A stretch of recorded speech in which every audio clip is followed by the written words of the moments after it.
ఆత్మీయులైన ప్రేక్షకులకు నమస్కారం. నా పేరు డాక్టర్ చిరుమామిళ్ళ మురళీ మనోహర్.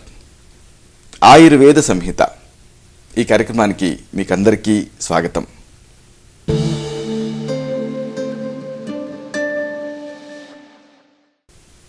ఈ కార్యక్రమంలో ఒక ముఖ్యమైన విషయాన్ని, ప్రాచీన ఆయుర్వేద రహస్యాల్ని తెలుసుకోబోతున్నారు. ఆకలింపు చేసుకొని ఆచరిస్తే ఈ అంశాలు మీ మొత్తం జీవితాన్ని అనూహ్యంగా మార్చేస్తాయి, సంపూర్ణమైన ఆరోగ్యాన్ని తిరిగి పొందేలా చేస్తాయి.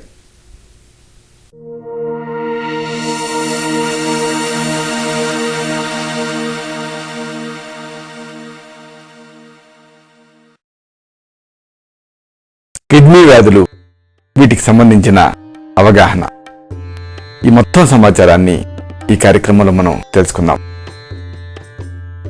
రక్తాన్ని వడపోసి శరీరం లోపల ఉండే మలినాన్ని, విషాల్ని విసర్జించడానికి తోడ్పడే మూత్రపిండాలు, వ్యాధులు, ఇన్ఫెక్షన్లు ఇలాంటి వాటి బారిన పడుతూ ఉంటాయి.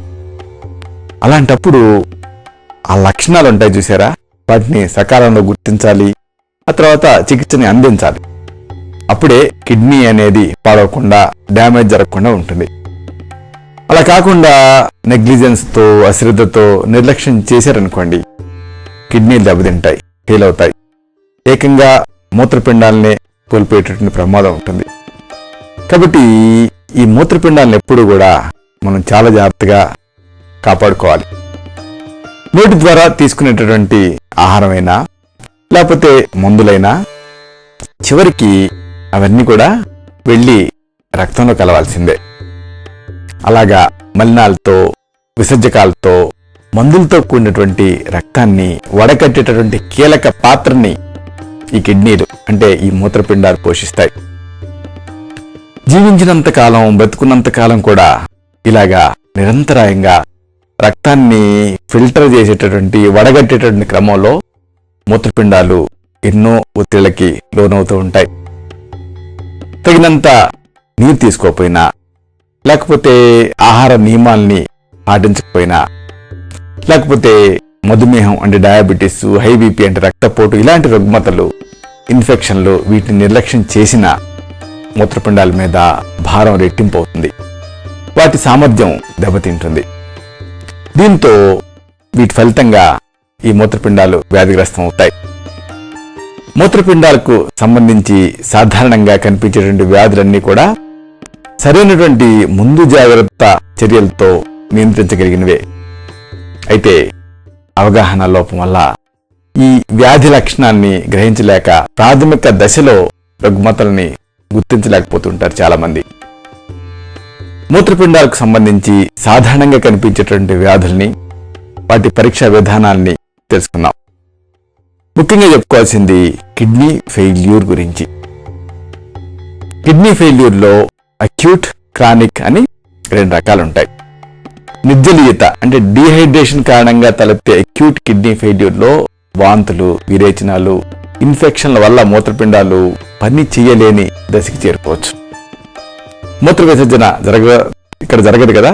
ఇలా జరగకపోవటం అనేది ఈ రుగ్మత ప్రధాన లక్షణం. ఈ సమయంలో జ్వరం కూడా కనిపిస్తుంది. ఈ సమస్యతో వచ్చినటువంటి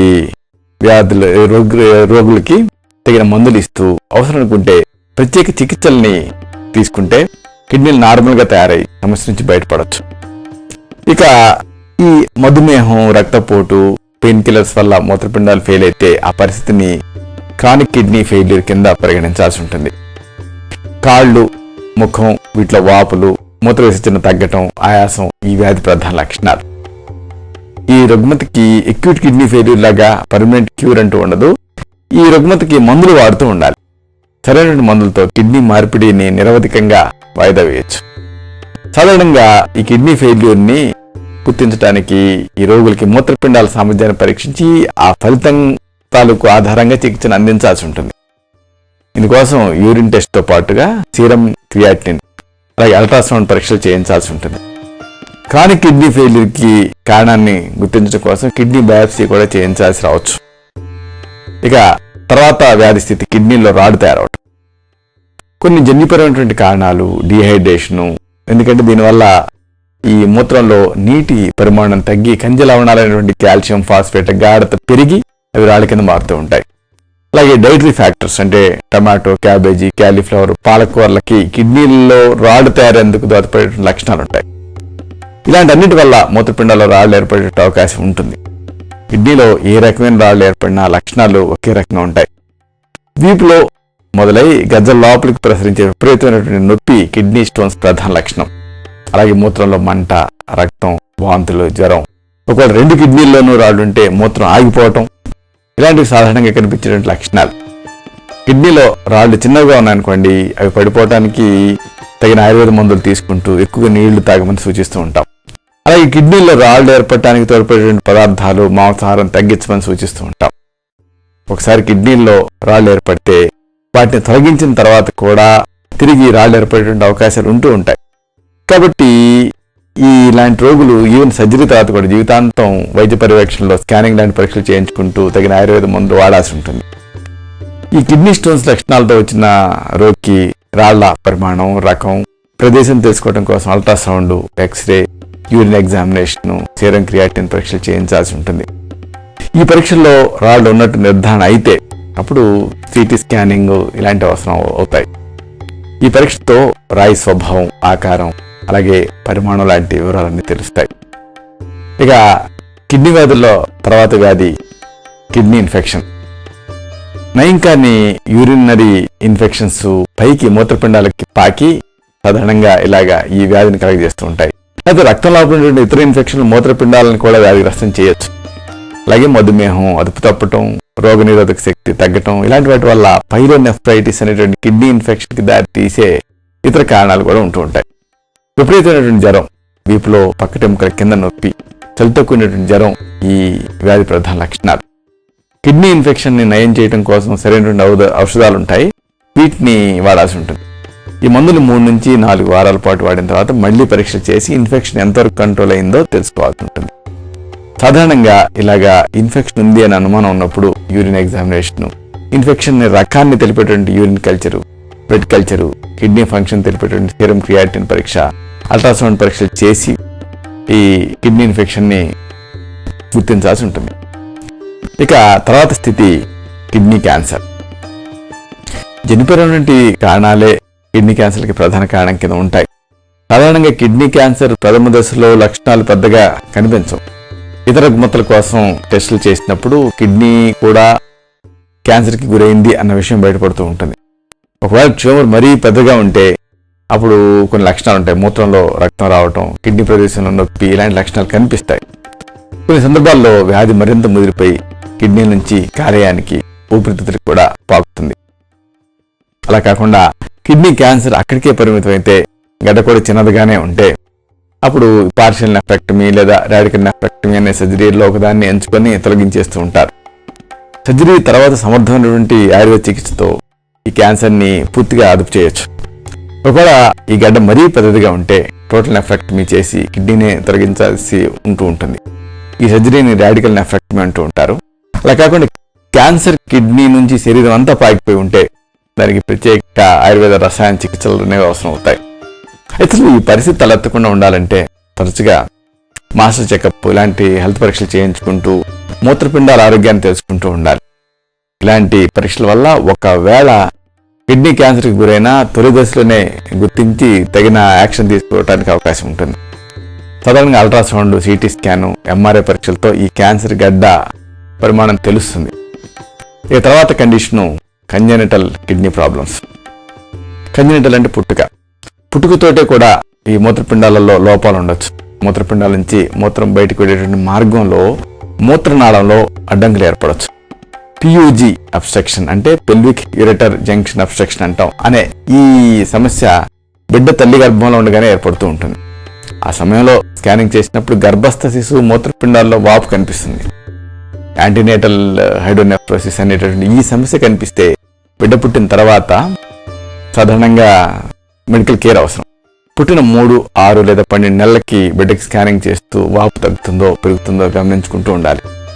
వాపు పెరుగుతూ ఉంటే ఎక్స్రే, రీనోగ్రామ్ అనేటువంటి పరీక్షలు చేస్తూ మూత్రపిండాల లోపల ఉన్నటువంటి ఆ బ్లాక్ కిడ్నీని దెబ్బతీసేదా లేక దెబ్బ తీయనటువంటి ప్రమాదం లేని అడ్డంకా అనేది తెలుసుకోవాలి. ప్రమాదకరం కాని దాన్ని ఆయుర్వేద ఔషధాలతో ట్రీట్ చేయొచ్చు. దెబ్బతీసే వీలున్నటువంటి అడ్డంకి అయితే ఆపరేషన్తో సరి చేయించుకోవాల్సి ఉంటుంది. ఈ సమస్యను అశ్రద్ధ చేస్తే కిడ్నీ పూర్తిగా పాడై మూత్రపిండాన్ని తొలగించాల్సి రావచ్చు. తల్లి గర్భంతో ఉన్నప్పుడు అల్ట్రాసౌండ్ పరీక్షలు తప్పనిసరిగా చేయించుకోవాలి. పరీక్షలో శిశువు కిడ్నీలో వాపు కనిపిస్తే పుట్టిన తర్వాత క్రమం తప్పకుండా రీనోగ్రామ్ పరీక్షలు చేయిస్తూ వాపు తీరుని గమనించుకుంటూ ఉండాలి. ఇక కొంతమందికి అనుమానం ఉంటూ ఉంటుంది, ఒకటే కిడ్నీ ఉంటే ఏమిటి పరిస్థితి అని. సాధారణంగా వ్యాధుల కారణంగా తొలగించడం వల్ల కానీ, లేకపోతే పుట్టుకతోనే కొంతమందికి ఒకే మూత్రపిండం ఉంటుంది. ఇలాగ ఒకే మూత్రపిండంతో జీవితాంతం ఒకే కిడ్నీతో మనుగడ సాగించాల్సి వస్తూ ఉంటుంది. ఇలాంటప్పుడు అది త్వరగా ఫెయిల్ అయిపోతుందని అనుకుంటూ ఉంటారు చాలా మంది. కానీ నిజానికి అది అపోహే. ఒకటే కిడ్నీతో పుట్టిన వాళ్ళు నిండు ఆరోగ్యంతో 100 ఏళ్లు బతకొచ్చు. 2 ఆరోగ్యవంతమైనటువంటి కిడ్నీలు ఉండి కూడా 60 ఏళ్లకే అవి దెబ్బతింటూ ఉంటాయి ఒక్కోసారి.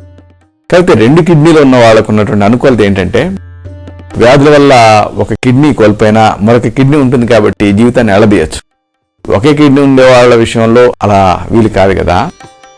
వాళ్ళు ఉన్న ఒక కిడ్నీని జాగ్రత్తగా కాపాడుకుంటూ ఉండాలి. పుట్టుకతోనే ఒక కిడ్నీ ఉన్నవాళ్ళు, వ్యాధుల వల్ల కిడ్నీ పోగొట్టుకొని ఒకే కిడ్నీ మిగిలి ఉన్నవాళ్ళు, ఇతరులకి ఒక కిడ్నీ దానం చేసిన వాళ్ళు కొన్ని జాగ్రత్తలు పాటించాలి.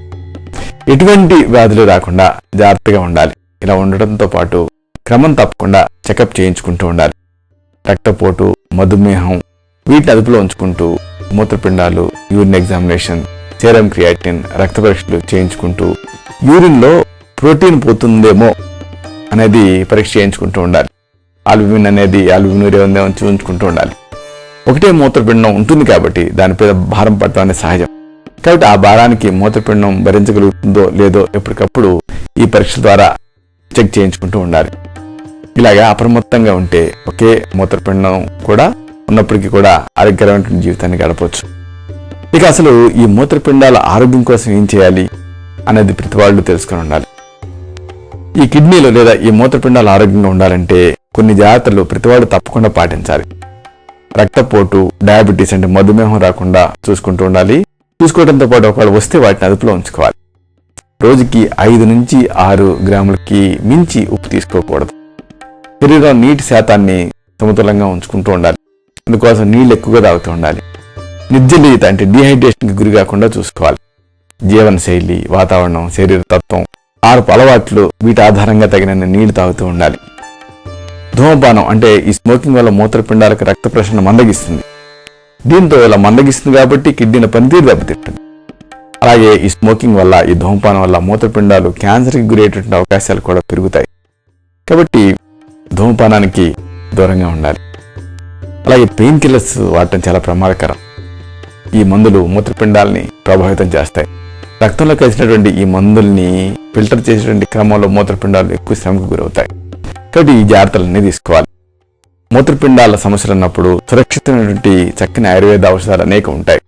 ఈ ఔషధాన్ని మీ నాడిని బట్టి, మీ తత్వాన్ని బట్టి మీకు మాత్రమే ప్రత్యేకమైనటువంటి అనుపాన సహపానాలతో నిర్ణీత కాలం పాటు సూచించాల్సి ఉంటుంది. అప్పుడు ఈ మూత్రపిండాల వ్యాధుల్ని సమర్థవంతంగా అదుపు చేయొచ్చు.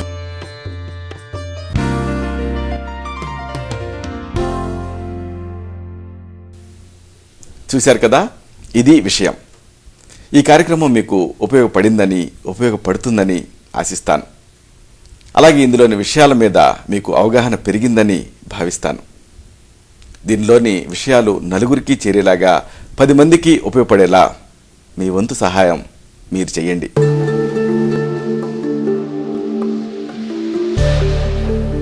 మళ్ళీ ఇదే కార్యక్రమంలో మనం కలుసుకున్నప్పుడు ఇలాంటి మరొక ఆసక్తికరమైన అంశాన్ని తెలుసుకుందాం.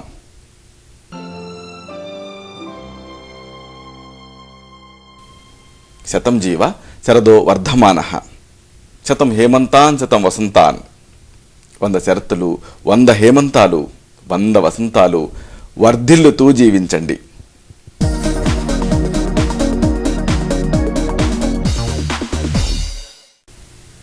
శుభం. డాక్టర్ చిరుమావిళ్ల మురళీ మనోహర్, ఎండి, ఆయుర్వేదం, Raksha ayurvedic centre, Saradhi studios road, opposite state home, Ameerpet, Hyderabad 73. Phone 9177445454.